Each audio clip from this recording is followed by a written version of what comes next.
Welcome back, everybody. I am so excited to take you out to the greenhouse because I have been watching and praying for these babies out here to start blooming. It is now the third week of August, and when these guys came in, or gals, they were about yay big. They're tiny. And you look at them and you think they came in mid-April, end of April, 1st of May, and you would never realize that those little tiny starts would turn into something so incredibly beautiful. This is one of the rock stars in my garden. I can't tell you, when I have summertime barbecues and people come out to my place, this is a plant that stops everybody in their tracks. It doesn't look real, it doesn't look hardy, and not only are they super easy to grow, super hardy, down to like minus 30 degrees. That's almost anywhere in the country these babies are going to grow. But here's the trick. During the wintertime, they die all the way down to the ground. They look completely dead. And come March and April, you're like, it's dead. It didn't make it. There's nothing there. There's no signs of life anywhere. And then come about middle of May, 1st of June, you start to see these little tips come up and you think, oh, it's still alive, but it's never going to bloom this year.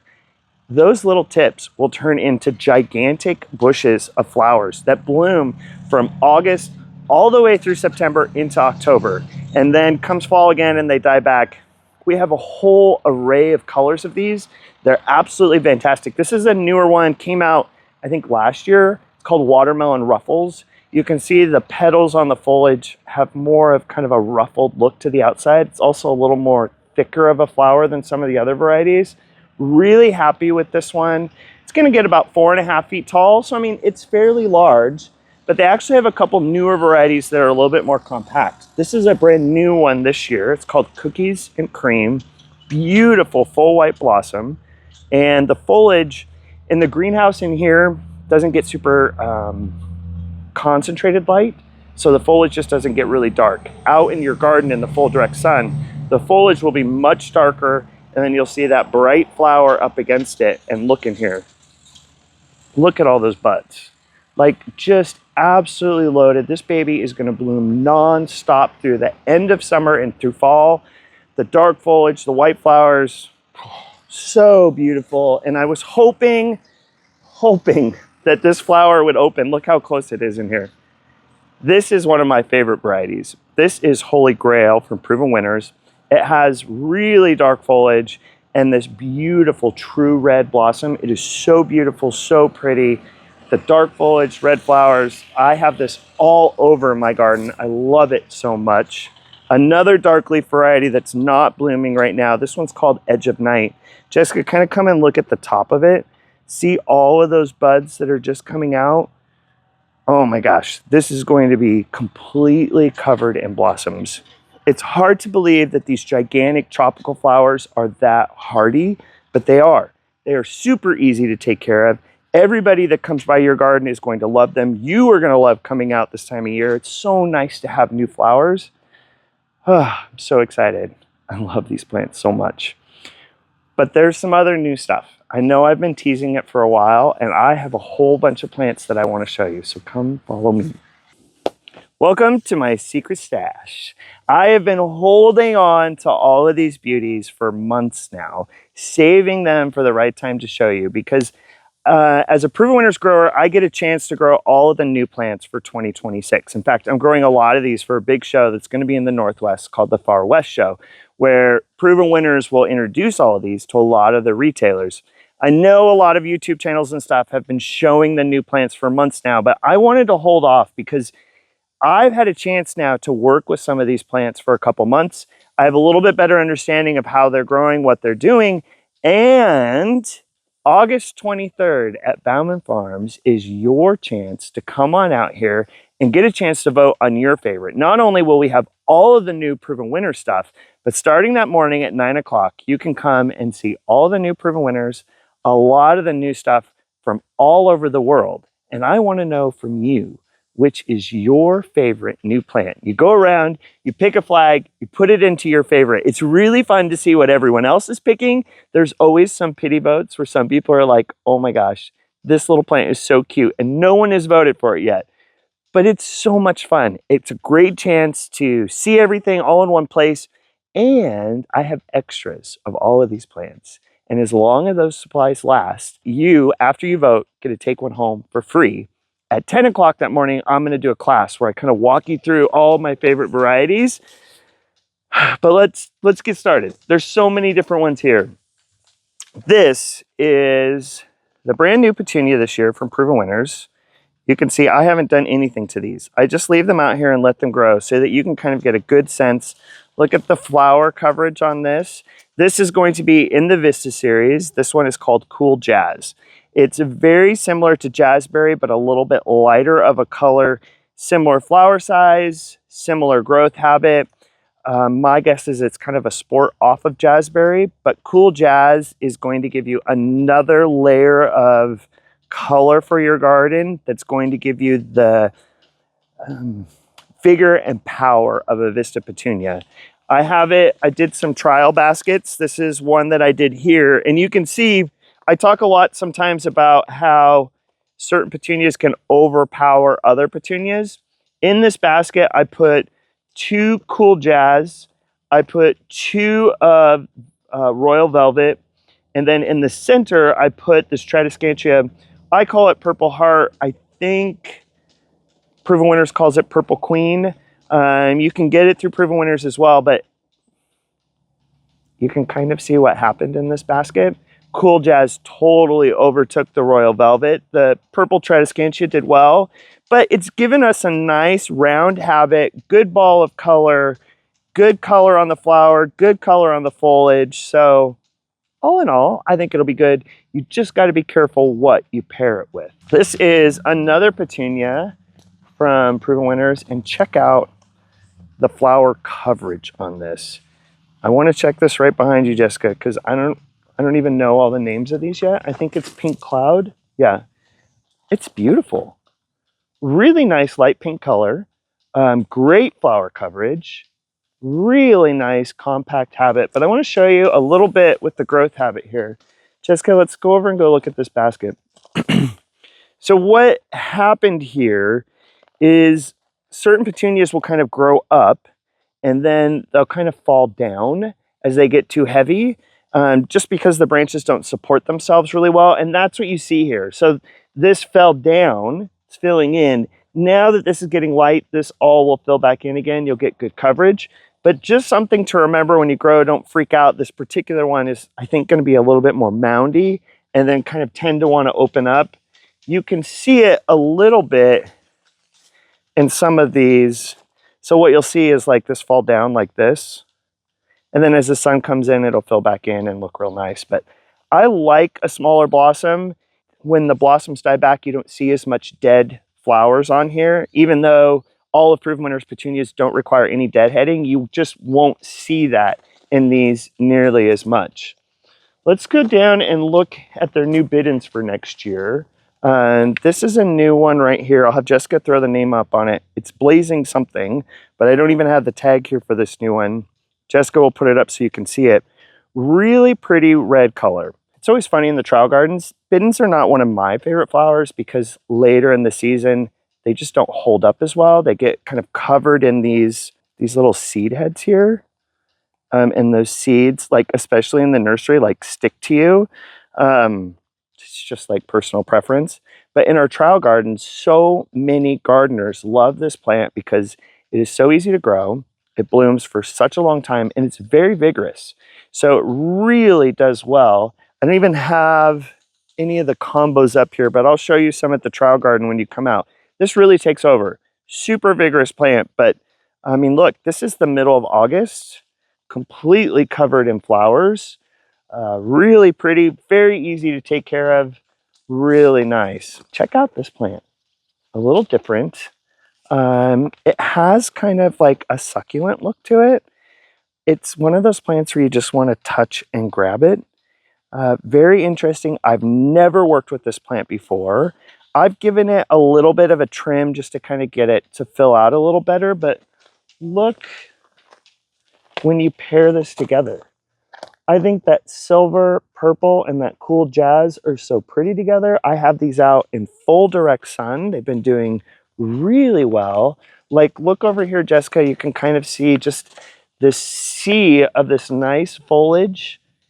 Doesn't have any flowers that I've seen yet. It's just really easy. Like, I love that. I really look at this as like a container plant, an accent plant for containers and stuff. And I just think it's going to do so well. Proven Winners does have a couple of new potato vines this year. They're just running out here, starting to water. This guy needs a little bit more water, but Jessica, look at the variegated foliage on here. This is a brand new potato vine for next year. I think this is going to be really pretty in containers. I think it's going to be really good. I did find that it really wants to trail. So even in the centers, you can see here, I put 3 plants in this 1-gallon pot. It's kind of opening up a little bit in the center of this. And I've pinched some of these runners just to keep it full, but I would pair this with something else. I wouldn't make a monopot out of this because it's just not going to be as full as I would like or as much interest as I would like. But pairing it with something else, I think is going to be fantastic. But this potato vine, check it out. This is the brother to Medusa. And I mean, look at that foliage. This is a brand new one this year. I was at a trial garden up in Washington and everyone was talking about this plant.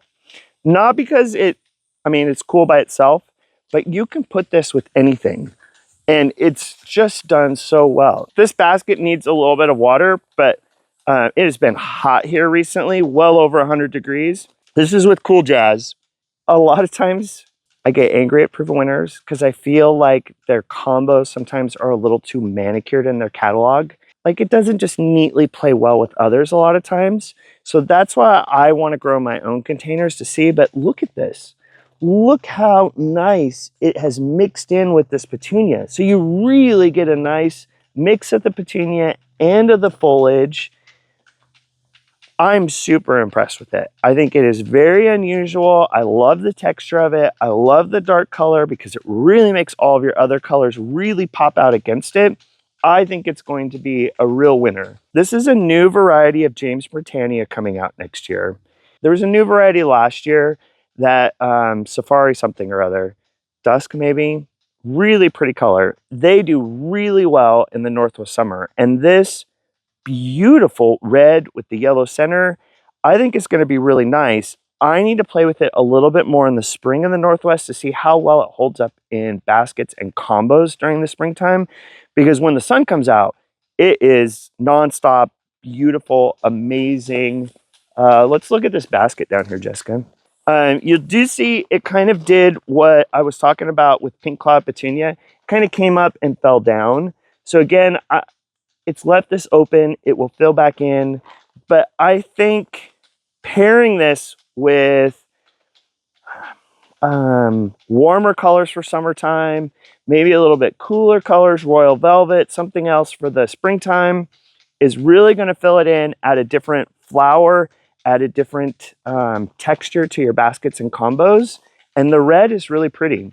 This is really probably the #1 plant that a lot of people have been talking about. Growing a good Calibrachoa. This is brand new double grapefruit for next year. And it's like, I just want to pick off some of these blossoms right now. It's two-toned. So you get some of these kind of dark pink flowers, and then you also kind of get like almost pure yellow. So all in one plant, you get both colors. What I find is that the warmer it is, especially nighttime temperatures, the more yellow you get. The cooler it is, especially nighttime, you're going to get more pink. And luckily for us in the Northwest, we get cool nights, warm days. You get a lot of both colors. If our nighttime temperatures are really warm, it's going to be more yellow. In the springtime, this is going to be a lot more pink. So when you plant it in the springtime, you pull it up in the springtime, just remember you're going to get more yellow as the summer comes along. Let's look at this new phlox, Jessica. I mean, I can't believe how big this got. This is a new phlox variety. This one is called Bright Pink. And I mean, even in a basket by itself, I mean, this baby's huge, just gigantic. You get really good mildew resistance with this variety. And I haven't seen any mildew on it, and I always get mildew on my phlox. But this one is doing really well. Really nice pink flower, holding up really well in the summertime.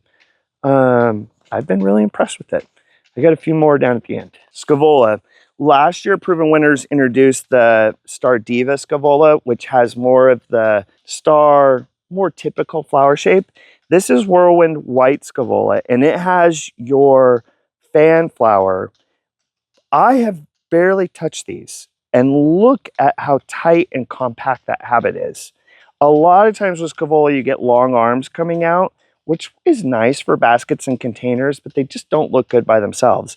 This variety improvement, I would guess is what they're calling it, of Whirlwind White, is much more compact. Really great flower power, even by itself. If you're looking for a white flower, it's been very impressive.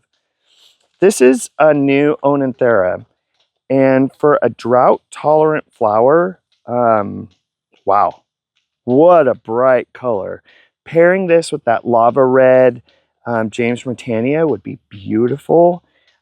You'll see these flowers close up a lot of times. They call them evening primroses. They'll close up if they don't get too much light, but oh, so pretty. What a beautiful yellow flower. They also have an improvement on some of their lobularias. And a lot of time lobularia, it's a type of alyssum, doesn't bloom at all in the summertime in the Northwest. We just stay too warm, and that's not bad. That's doing really good. It's holding up really well. The shape is pretty good. A lot of lobularias can be super aggressive. This one I think is going to be in the middle of the road. Aggressive, but not too crazy. And I would love some feedback on this. So you can even see the little bees coming in and around over here. This is a new Agastache variety from Proven Winners. You can get a lot of Agastache varieties in the Northwest that are hardy, zone 7, zone 6. This variety, I'd love to tell people, I guarantee you will die in the Northwest. It will not survive. It is just an annual. But here's the deal. Like, I got this in May, and it was this big. That's all I got. And now, August, it's gorgeous. A lot of annuals are that way, right? A lot of the plants I've showed you today, we get them as starts, they grow big, they're beautiful, they have tons of color, great for pollinators, and then they die, and that's okay. We have other varieties that are a perennial. Would you buy this because it blooms a lot better, it grows much quicker, it is much fuller, a lot more flowers than the perennial varieties do, or do you just want a perennial? Some of us want instant gratification. You could pick this up this time of year, drop it in a pot, be done. Let me know. We have the pink variety, and there's also a yellow. And the other thing is, you'll notice on them, it's kind of hard to see here, but you almost got to touch it. They have square stems. They're straight on all four sides and like corners there. And they, if it has a square stem, it's in the mint family. Jessica's smiling because she can smell it just because as I touched it. We'll work on the scratch and sniff videos for later, but it has a wonderful fragrance to it. Any of the Agastache salvias are also in that kind of family. They'll have a square stem and they smell really good. This is most of the new plant material. There's some new lobelias also from Proven Winners. We'll have some of those available. Lobelia is really hard for us to grow and grow looking really nice in the summertime in the Northwest. Great for the spring, not great for later. All of these and a whole bunch of other varieties are going to be out in our backyard August 23rd. It starts at 9 o'clock, goes all day long. At 10 o'clock, I'll be doing a class to kind of give you some more information kind of behind the scenes. And for everybody that comes out, you pick a flag, let us know what your favorite is, and then we're going to give you a free plant as long as supplies last. So come on out and stay tuned because we will have more information on all the new varieties for 2026.